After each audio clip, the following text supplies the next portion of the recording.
Aaron Coleman here from Akron Buzz, speaking with former longtime journalist in the Akron area, Jody Miller Konstand. First of all, Jody, thank you so much for joining us. I certainly appreciate it. Aaron, thank you for asking me to join you. It's kind of fun, even though it's just a Zoom.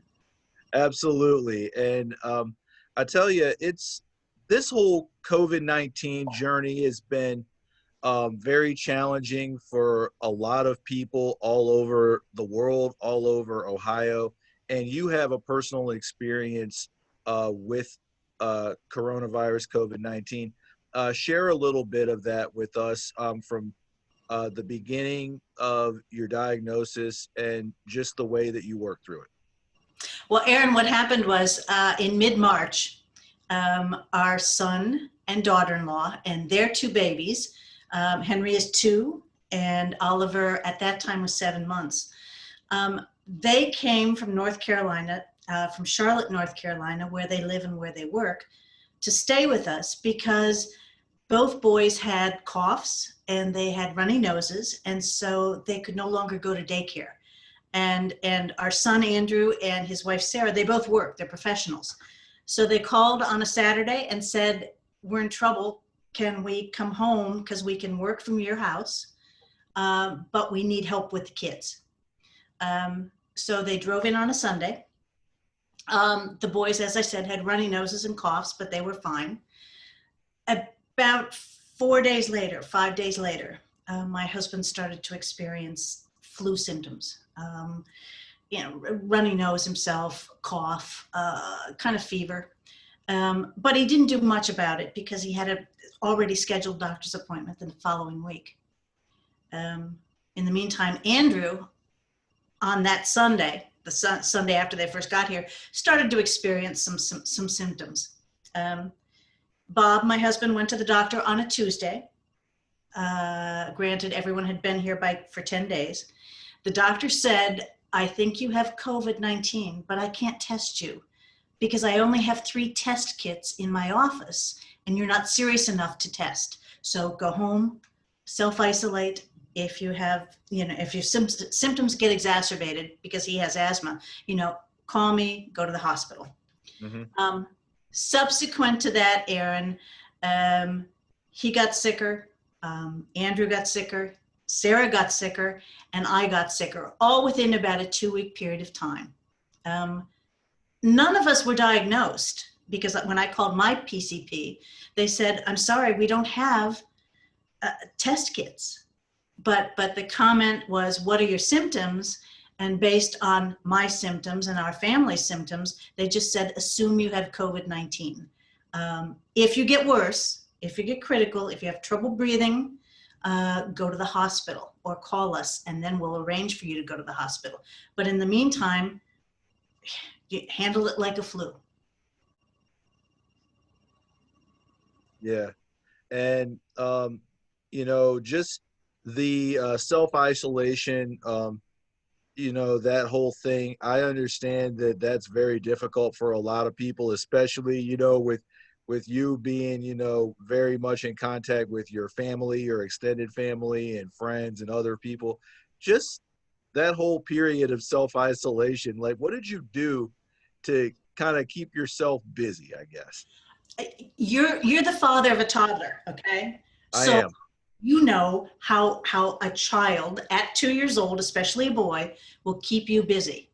So we all, and actually I think at least my husband and I feel that we probably survived the symptoms that we had. We didn't get any worse because we had to get up. We had to stay alert and around for the kids.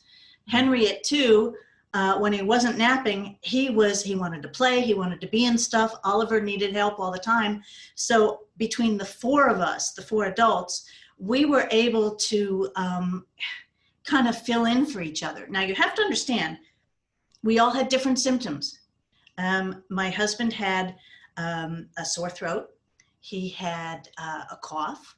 He had a low-grade fever, which he had for 2 weeks. He had the typical symptoms of COVID. Our daughter-in-law, she just had body aches and some tiredness and a raspy throat. I had the utter exhaustion that you will see as one of the symptoms. I never ran a fever, but I had the body aches, my hair hurt, my skin hurt. And at one point, Aaron, I slept for 20 out of 24 hours. But you have to get up. You had to get up and be, get the kids fed, keep them entertained, keep them occupied. Yep. Our son had it the worst. Andrew has asthma, but he ran a fever that averaged about 103 for 8 days, 10 days. He was in bed for that period of time. He hallucinated. We finally called the SUMA hotline because he had trouble with a cough. It wasn't a really bad cough, but they gave him some cough medicine. They gave him an inhaler for his asthma. But it was the four of us banding together,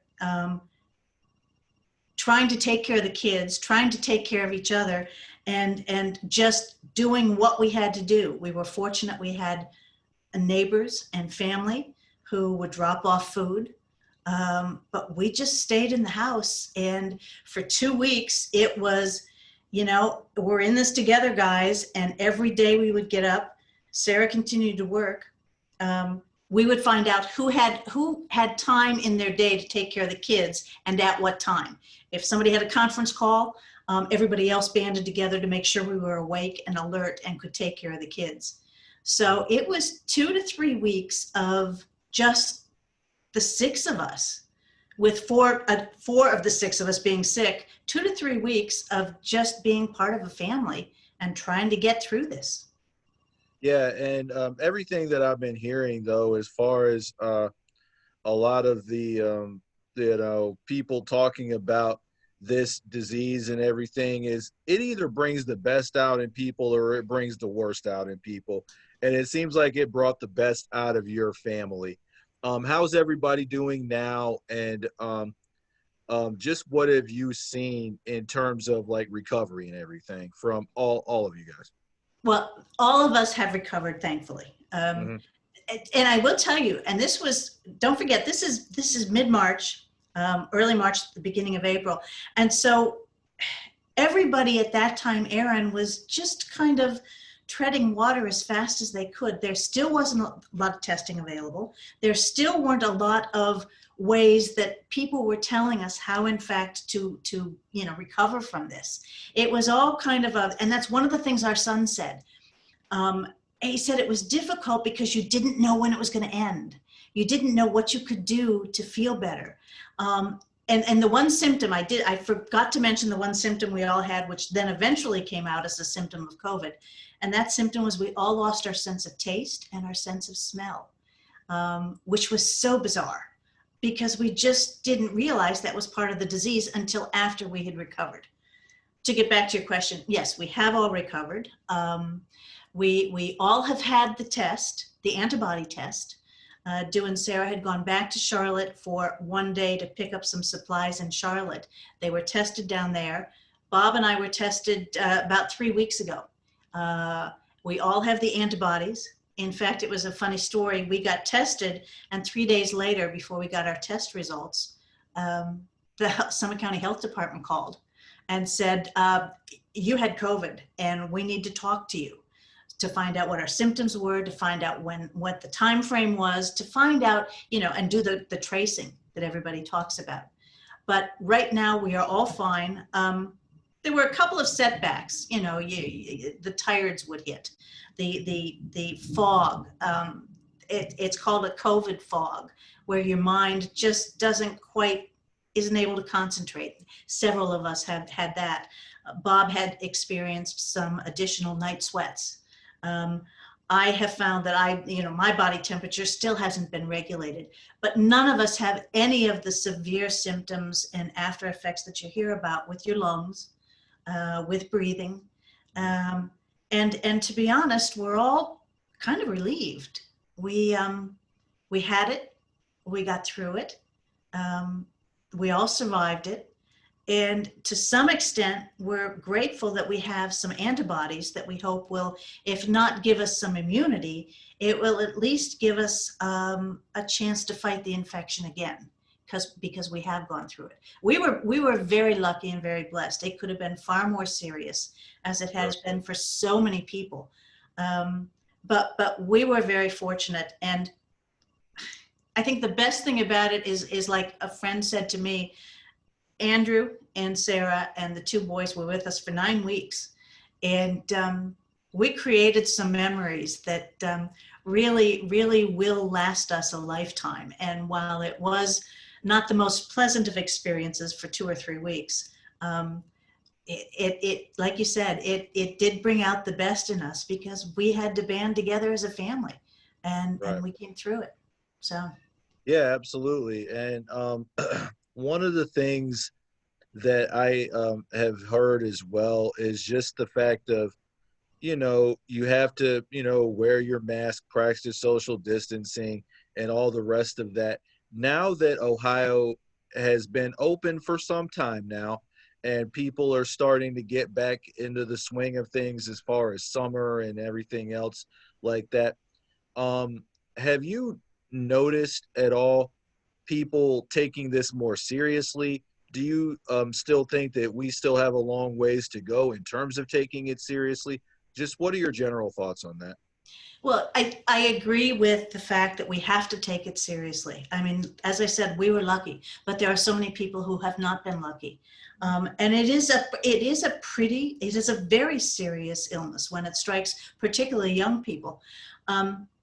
I will tell you, while we feel that we have some protection because of the antibodies, we still wear a mask when we go out in public.